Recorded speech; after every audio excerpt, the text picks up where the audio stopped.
I think there's maybe there are definitely some good schools out there, but I think some of the mistakes, at least in my opinion, that I see being made in education is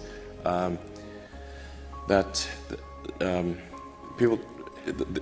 teachers do not explain why kids are being taught a subject. You just sort of get dumped into math and like, well, why are you learning math?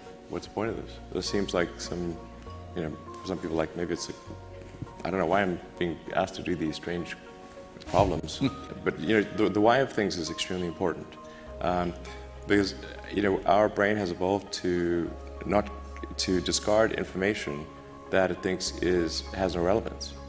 So then, if on the one hand you're being asked to memorize or learn, say, formulas, but you do not know why this is the case, then you have this cognitive dissonance of, it seems irrelevant, but I'm being told to remember it, so I'll be punished.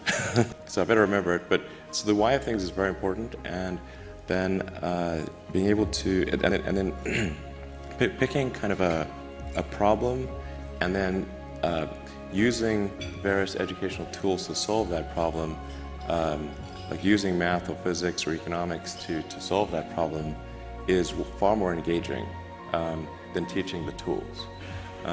It's the difference between if you say, well, we're going to take apart this engine and see how it works and put it back together again.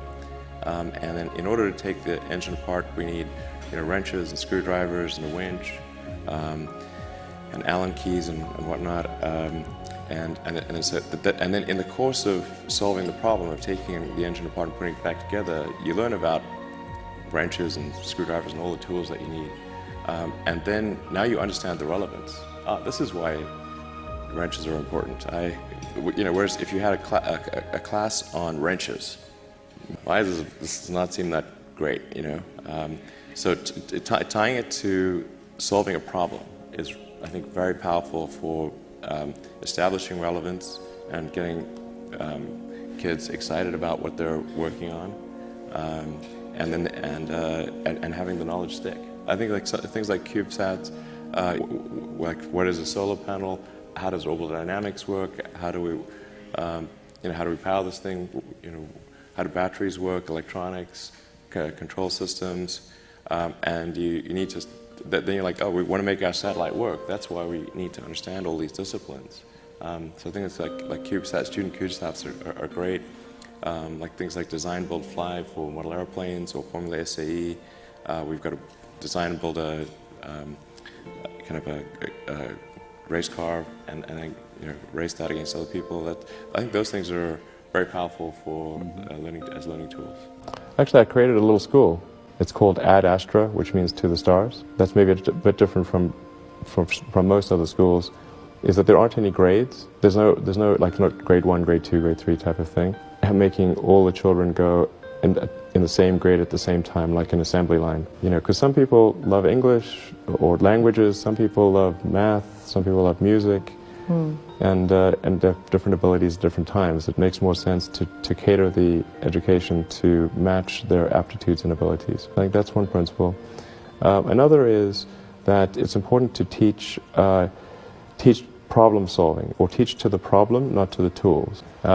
And then a very important thing happens, which is that the relevance of the tools becomes apparent. Well, I just didn't see that the regular schools, they weren't doing the things that I thought should be done, like, those two principles. They weren't adhering to those principles. So I thought, well, let's see what we can do. Maybe creating a school will be better. And I actually hired a teacher from the school they were at, who also agreed with me that there was a better way to do it. It seems to be going pretty well. The kids really love going to school. I think that's a good sign. I hated going to school when I was a kid. It was torture. So the fact that they actually think vacations are too long, they want to go back to school. There's no need even to have a college degree, or even high school.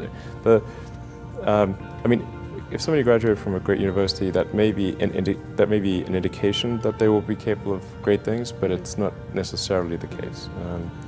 If you look at, say, people like Bill Gates or Larry Ellison, Steve Jobs, these guys didn't graduate from college. But if you had a chance to hire them, of course, that would be a good idea. Yeah, okay. So, it's just looking just for evidence of exceptional ability.